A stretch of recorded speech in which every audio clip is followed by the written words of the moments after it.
Yo tout le monde, bienvenue sur la chaîne de Léo et Max. Épisode 1119 de One Piece, on est parti du coup pour juger, donner nos avis. Vous allez nous donner vos avis également dans les commentaires sur cet épisode qui était censé être légendaire. Ouais, alors, on va avoir des choses à dire sur cet épisode. D'abord, vous allez vous abonner les amis, on compte sur vous, explosez la clochette, on a plus besoin que vous que jamais.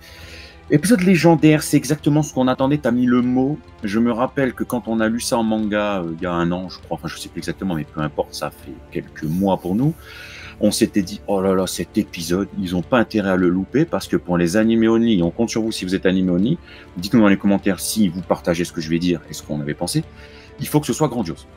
Une fois où vous ayez vu cet épisode, vous dites, oh là là, putain, il y a un gars sur le trône, oh Cobra, mais putain, le secret. Tu dois être en PLS, tu dois te dire, le Golo se transforme.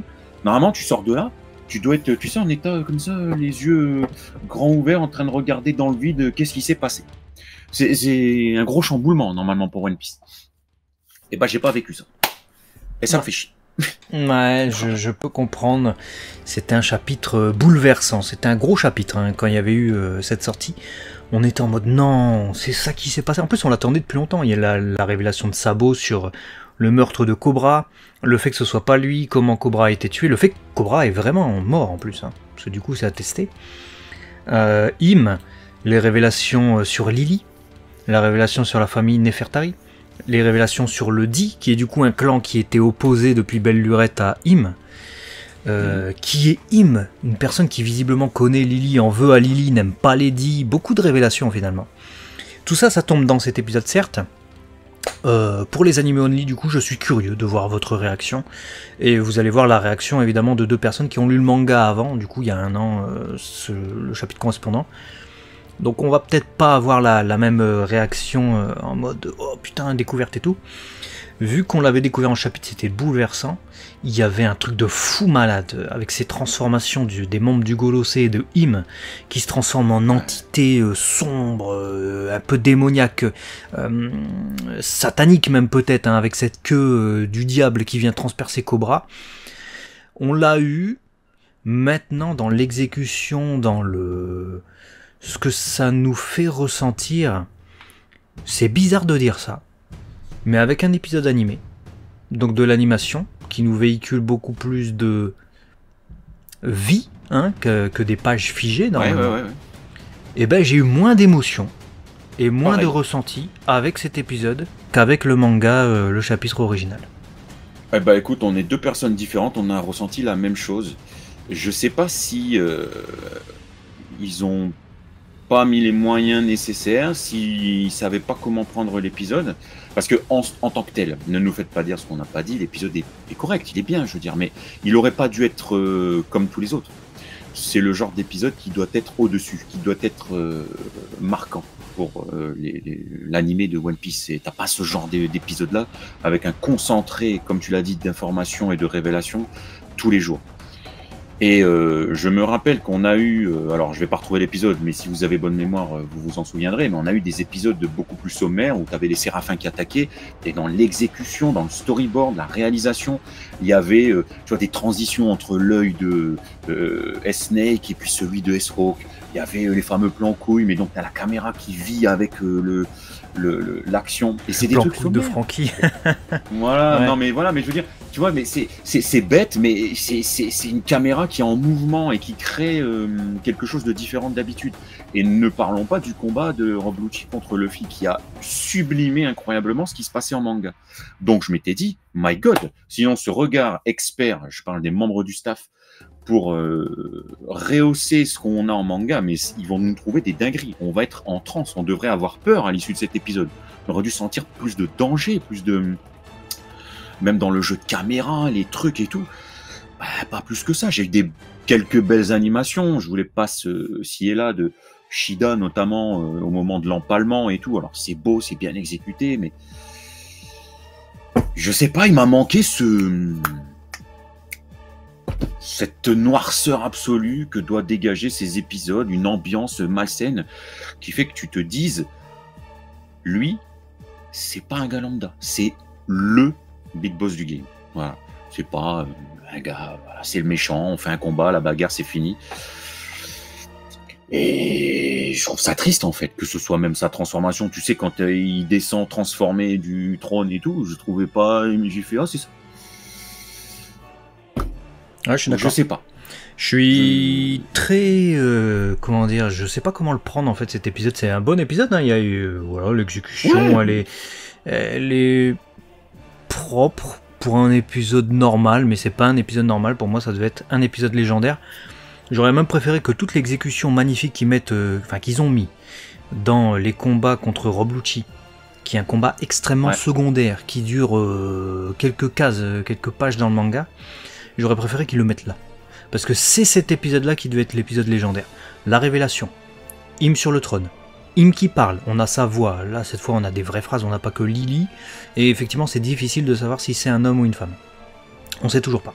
Les révélations sur tout ce que j'ai dit en introduction de cette vidéo, la mort de Cobra qui est quand même dramatique, et en plus de ça on découvre que 2 personnes se sont échappées en ayant appris des choses, Sabo et Wapol. Et alors Wapol, bon, c'est 100% gag, il s'échappe avec Vivi, du coup bon, Vivi échappe aussi à Dieu sait quoi, puisqu'elle était retenue prisonnière par les membres du CP Aegis, qui sont les anciens CP9, donc vous avez reconnu à peu près tout le monde. Mais c'était trop lambda en fait, c'était trop ah d'accord il se passe ça, j'ai pas eu d'émotion, j'ai pas été terrorisé par Im, j'ai même pas été terrorisé par le Golossé qui venait sortir son flingue pour achever Cobra. J'ai même pas été inquiet pour Wapol qui se sauve avec Vivi, même pour Vivi en fait, j'ai pas été inquiet. Mais c'est dingue, c'est que j'allais te dire ça aussi, c'est que même la Wapol qui stresse, qui s'enfuit, et le Golossé qui fait il y a quelqu'un, en manga je me rappelle, on s'était chié dessus. Ouais. Tu lis, tu dis putain, il est mort.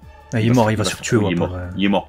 Là, ça cartonne. Alors, je sais bien que One Piece n'est pas que du sérieux et qu'on n'est pas dans Berserk. Je le sais, mais ça s'est posé des bases de tension. Et dans le manga, on a ressenti cette tension. Et il y a des épisodes où on est en stress. Là, bon, il fuit partout. C'est très long, toute cette traversée du château gaguesque. Il se prend les murs. Les gardes, ils font « Oh, c'est par là, monsieur !» Il continue de crier. Il y a sa femme qui fait « Oh, tu viens pas ?» Elle voit qu'il est avec une autre nana. En fait, c'est très gaguesque. Mais à ce moment-là, je ne veux pas de gag, en fait, moi. Alors, peut-être que je suis un vieux CON, hein, je dirais pas la vulgarité, mais il faut se rendre compte que ce que Wapol vient de vivre, c'est la plus grosse dinguerie qu'un gars de son rang peut vivre. Il sait qu'il va mourir s'il ne court pas, donc on devrait sentir la mort lui courir après. Là, on sent la vanne lui courir après. C'est pas normal dans cet épisode de sentir ça. L'épisode n'est pas à la hauteur de tout ce que ça doit transmettre. Pour moi, c'est la réelle. Tu vois, parce qu'on l'a dit, l'animation elle est correcte. Elle est franchement correcte. Il y a de belles séquences d'animation. Mais par contre, tu disais tous ces plans caméra. Du coup, c'est la réalisation, c'est le storyboard. C'est le storyboard qui définit les plans, vous le savez. Donc là, pour moi, c'est la réal, mais sur papier. Mais en plus de ça, c'est la réal dans les musiques et dans l'ambiance globale. Peut-être que si on avait un peu plus de noirceur, des couleurs différentes, et puis des musiques définies pour des séquences sur lesquelles il faut mettre le focus, peut-être que ça serait beaucoup plus important pour nous, et du coup c'est des choix qui incombent à la réalisation. C'est le réalisateur aussi qui a son mot à dire sur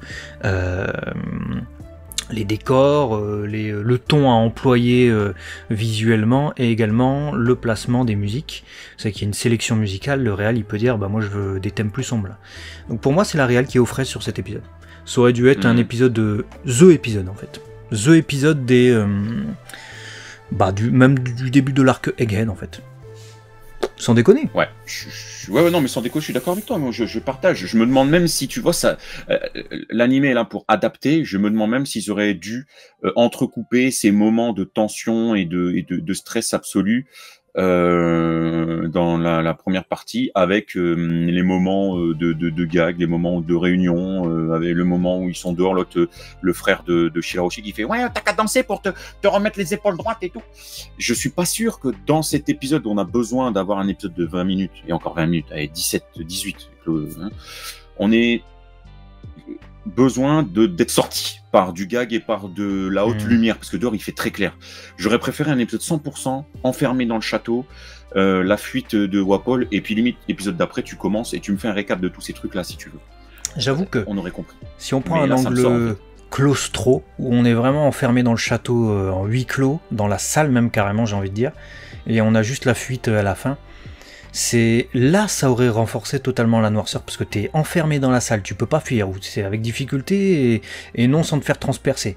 Tu parviens à fuir, mais t'as l'autre qui est captive, Vivi aussi, donc t'as vraiment ce truc de claustrophobie et de huis clos en permanence jusqu'à la fuite de Wapol qui est libératrice pour la fin de l'épisode. Ça aurait été effectivement mieux. Là, on est trop aéré à partir à droite, à gauche, etc.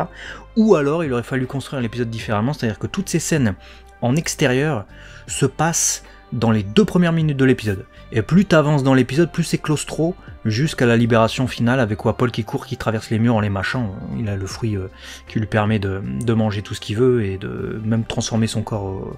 Heureusement qu'il avale pas Vivi d'ailleurs. Mais ouais, bon. Épisode du coup...